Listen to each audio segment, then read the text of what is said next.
안녕하십니까. 오늘은 어제에 이어서 인력회사에서 일용직을 사용하는데 유의점에 있어서 Q&A 부분을 살펴보면, 자, 인력회사에서 사람 불러서 하루 같이 일을 했다. 이래서 인력사무소에서 우리에게 그분의 주민번호를 알려주면 이제 우리가 일용직 신고를 하루를 하게 되는데, 그분 하루치 이거 해야 되는데, 여기서 그분 보험료가 빠지게 되면 보험료를 빼고 인력사무소 통장으로 입금을 하면 되냐? 자, 인력사무소가 인건비 포함한 전체 금액에 대해서 세금계산서를 발행하는 경우가 있는데, 이때 건설업체는 일용직 건강연금 고용보험, 건강연금 고용신고를 할 필요가 없게 되죠. 인력회사에서 신고를 하게 되는데요. 사실상 이거는 바람직한 형태가 아니라고 했죠. 그렇지 않으면 해야 한다. 이게 이제 바람직한 형태가 되는 거죠. 그래서 인력회사는 수수료만 세금에서 끊고, 그 다음에 그 나머지 그 일용직에 대해서는 이제 승인 하도급이나 원도급에서 해결을 해야 될 부분이죠. 또는 뭐 저 연금건강 같은 경우는 이제 하도급이나 원도급에서 해결을 해야 되고. 그래서 수수료에 대해서는 세금계를 발행하는 건설업체가 일용직 연금건강 고용신고를 해야 된다. 이런 얘기입니다. 자, 동네 인력사무소를 통해서 지난주까지 고정직으로 일용직의 입장에서죠, 지금. 그래서 그 일을 했는데 인력사무 수수료 10%하고 4대 보험을 내야 된다고 해서 뭐 만 원씩 뭐 지불을 했다든가 공제를 했다든가 했죠. 그 현장도 끝나고 몸이 안 좋아서 실업급여 신청하려고 토탈 서비스에 들어가 봤더니 9개월의 산재 고용 이력이 없다고 하네요. 건강국민연금도 조회를 하니 거기에는 이력이 있다. 그러면 고용산재는 이력이 없고 건강국민에는 이력이 있다. 정작 실업급여는 고용보험하고 관계된 거잖아요. 그래서 실업급여 자격이 되는 거냐 안 되는 거냐.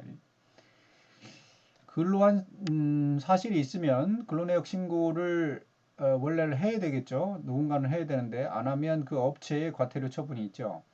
용역회사를 쓴 회사에서 용역회사 일용직 근로자분들이 근로신고를 누락한 것 같다. 그러니까 이게 지금 고용산재보험에 대해서는 신고를 안 한 것 같다. 이런 말씀을 드리는 겁니다.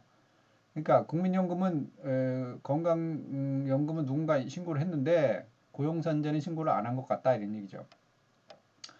그러니까 이제 인력회사 입장에서는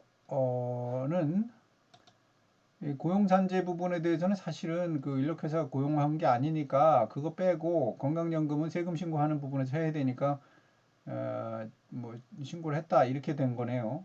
용역회사 노무비로 받은 금액을 세금계산서 발행을 한 경우에는 국세청에 소득신고를 따로 하지 못하므로 용역회사를 쓴 건설에서는 일용직에 대해서는 고용산재 근로내역 신고도 하면 안 되는 것으로 알 수는 있지만 이 근로내역 신고는 어쨌든 건설회사나 용역회사나 어디선가는 해야 된다 이런 이 고용보험 산재 보험료 신고가 아니라 근로내역 확인 신고라는 것은 실업급여 받기 위해서 일용직하게 하는 그 신고잖아요. 관리적인 측면에서.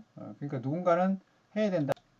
자, 그러니까 결과적으로 인건비를 포함해서 세금계산서를 받은 경우에 고용보험에 대한 쟁점인데요. 이 고용보험을 인력회사가 신고해야 되냐, 건설업체가 신고해야 되냐, 서로 미루다가 신고가 안 된 경우다 이런 얘기예요.